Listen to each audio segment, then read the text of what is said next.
بله كاي عبد الخالق سوني باش الأحوال والله باش مزعتان كلك انتخابات والله باش بتماي خوان كاي عبد الخالق كانديدا بارتي لسر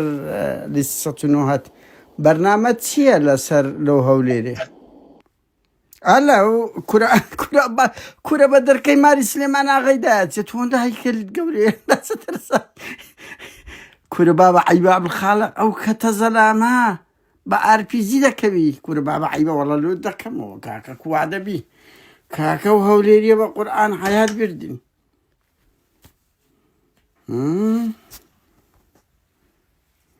وەڵا برا حەیای بردین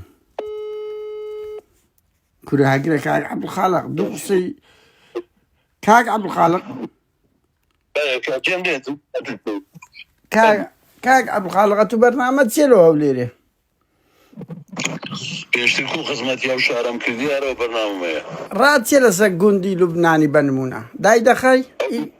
ئەو ئیشی من نییە اتو دبي برلمانتار كودو يشي تونيا كاك عبد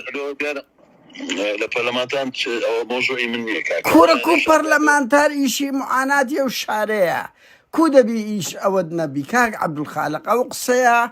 وكول بريم ملايم تدخل الدنيا الحكم لله قباتي كردوا دكينا وبرا الحكم لله قفل دتا